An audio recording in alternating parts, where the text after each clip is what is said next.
kita telah berada di lokasi makam Ki Ageng Surodadi, tepatnya di Dukuh Surodadi, Desa Tetagan, Kecamatan Singaraja, Kabupaten Kendal.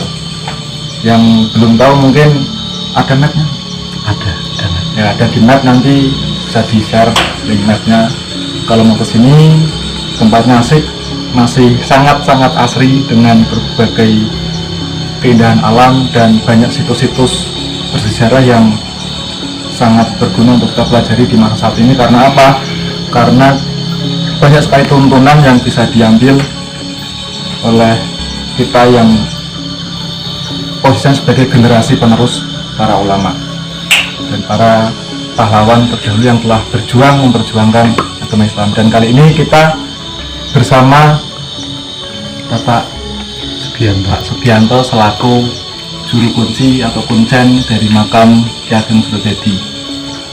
Langsung saja kita akan bertanya-tanya tentang siapa sih Ki Ageng Surodadi, kok bisa sampai di sini, dan silsilah beliau, sepak terjang beliau, perjalanan hidup beliau, untuk kita bisa ambil hikmahnya, kita tiru perjuangan beliau untuk kita terapkan di masa saat ini. Mungkin langsung saja kita tanyakan pada beliau, mungkin dari mana beliau dulu, dari mana, terus nama aslinya, silsilahnya, dan perjuangan beliau. Mungkin bisa dijawab langsung oleh beliau, monggo. Oke, baik.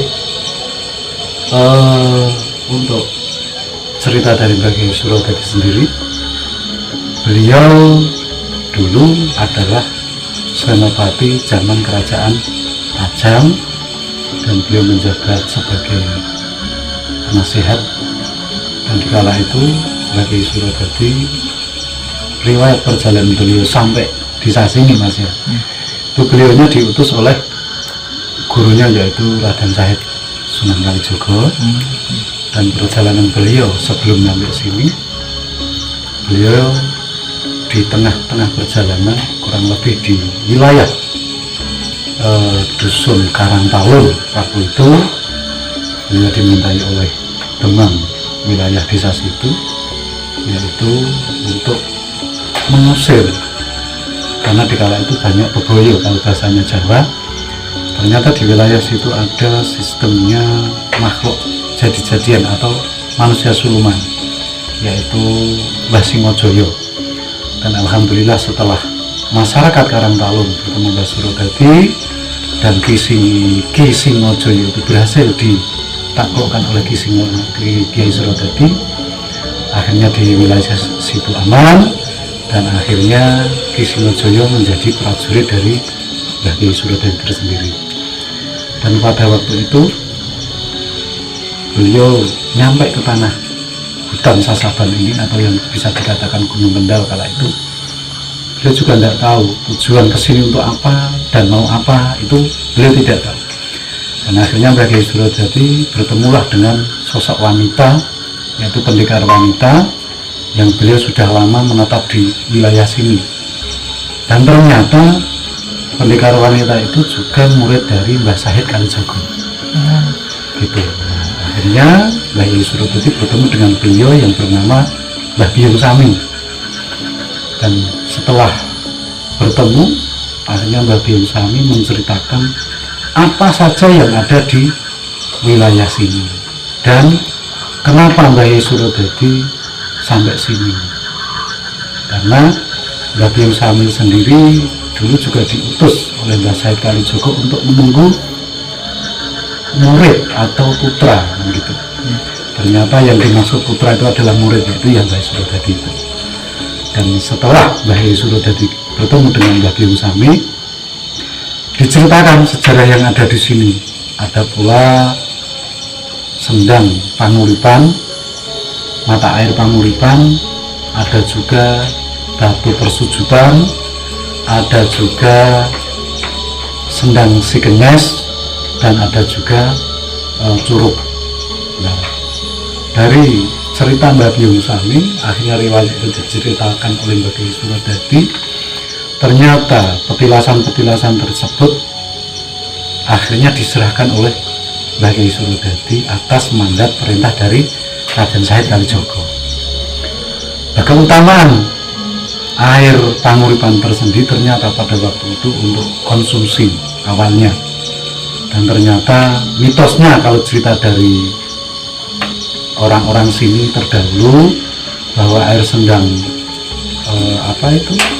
Panguripan itu bisa juga untuk membuka aura. Panguripan untuk aura. Kalau orang sekarang mungkin untuk perantara dagang yang belum punya jodoh mungkin ya, biar tambah mukanya gitu ya. Gitu ya. Banyak ya. Sampai sekarang pun banyak orang-orang yang ziarah ke sini ya, terutama mencarinya ke air keberkahan sendang Mbah Byung Sami tersendiri. Terus yang kedua, ada batu persujudan di sini. Batu persujudan itu intinya untuk meminta kepada Allah Subhanahu wa Ta'ala membukakan aura kebatinan dan lain-lain. Karena batu persujudan itu peninggalan dari Syekh Maulana Maghribi, peninggalan juga dari Raden Said, dan banyak pada waktu itu para wali, para raja yang riyadhah di batu persujudan tersebut. Dan yang ketiga, ada sendang segenes. Sendang segenes tersebut khususnya untuk pembuatan pusaka, untuk penjamasan pusaka dari era Majapahit sampai Mataram. Dan ada juga curug. Waktu itu curug itu di kala waktu itu namanya masih curug pertapaan, karena dulu untuk pengembalian pasukan. Jadi banyak petilasan-petilasan yang ada di wilayah sini, termasuk dari Syekh Maulana Maghribi, termasuk dari Syekh Jumadil Kubro, Syekh Raden Said Kalijogo, Kanjeng Joko Tingkir, Sultan Agung, Ki Bawreksa, dan para pendekar yang dulu memperjuangkan Mataram. Dan kisah tersebut akhirnya setelah Mbah Byung Sami menceritakan semua petilasan-petilasan peninggalan dari para wali, akhirnya diceritakan sejatinya Mbah Surodadi kesini itu untuk apa. Nah, ternyata Mbah Surodadi sudah ditunggu lama oleh Mbah Byung Sami, dan Mbah Surodadi ternyata misi beliau kesini itu untuk bahasanya, kalau orang yang belum Islam diislamkan. Karena ada salah satu di hutan Sesaban waktu itu yang menjadi perkumpulan pemberontak Mataram kala itu. Dan akhirnya Mbah Surodadi berhasil menyadarkan pemberontak itu untuk bergabung bersama Mataram melawan penjajah Belanda. Nah, riwayat Mbah Kyai Surodadi sendiri kurang lebih beliau nyampe di lokasi ini kurang lebih tahun 1560 kurang lebih, dan beliau akhirnya dulu menggembleng banyak pasukan-pasukan yang bergabung ke Mataram. Jadi sebelum pasukan-pasukan itu dikirim ke Ki Bawreksa untuk membantu Mataram berperang di Batavia waktu itu, banyak pasukan-pasukan tempur yang digembleng di sini. Jadi kegunaan curug itu selain untuk bertapa ya untuk penggemblengan pasukan.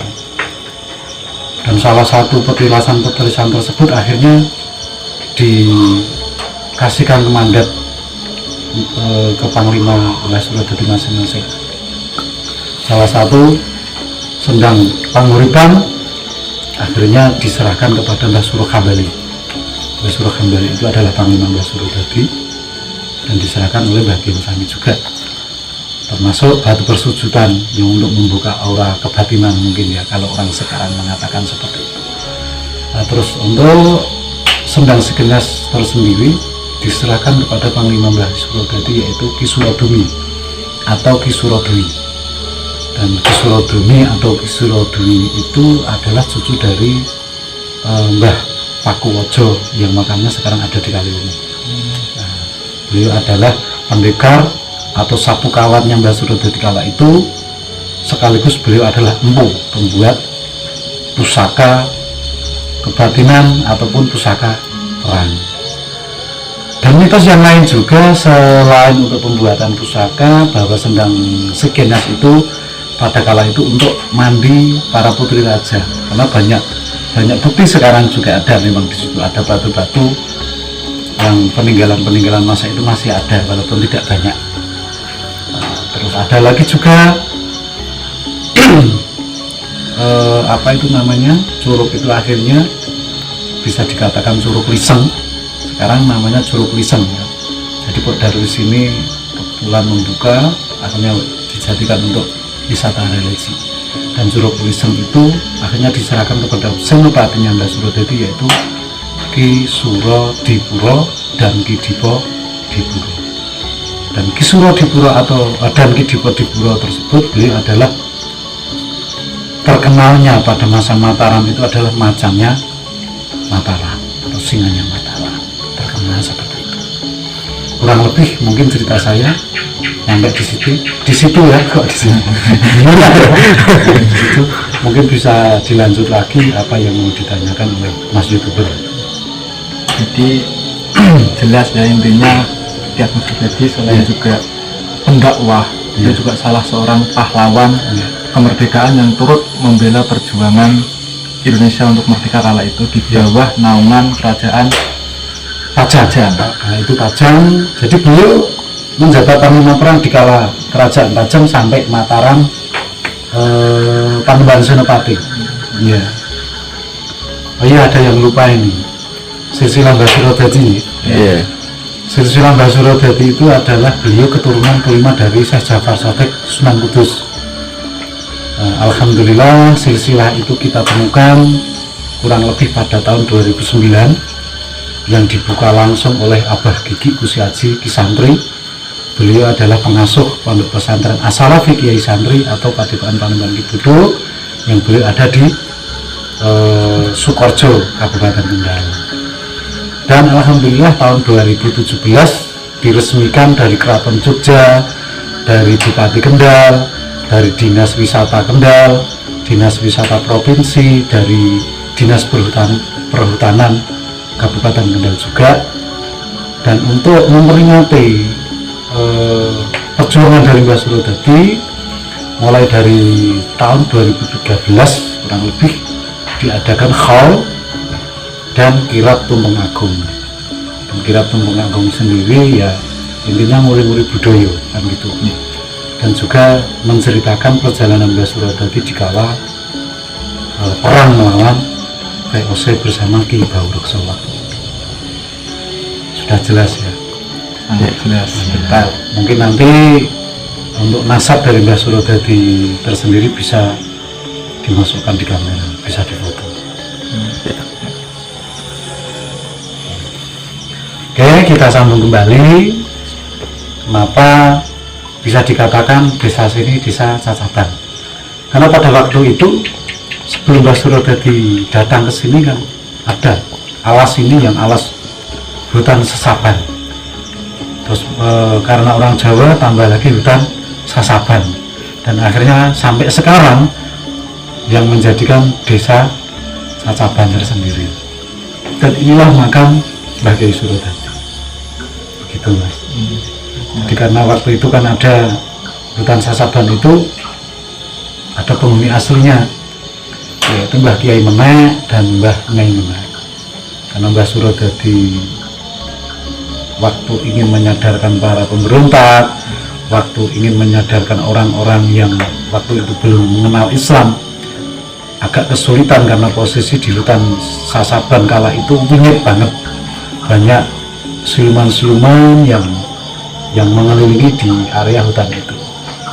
Dan akhirnya meminta bantuan kepada Mbah Kiai Menek dan Mbah Nyai Menek, termasuk juga Mbah Kiai Proto dan Mbah Nyai Proto yang sekarang makamnya di Proto Mulyo Kaliwungu.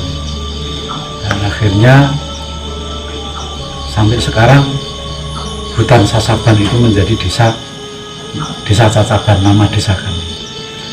Dan sampai ada juga banyak orang yang bertanya, kok katanya di Cacaban ada Omong Sono kan gitu. Nah itu Itu ceritanya dikala Mbah Nyai Menek dan Mbah Kyai Menek menyadarkan masyarakatnya untuk bergabung ke Mataram itu enggak mau.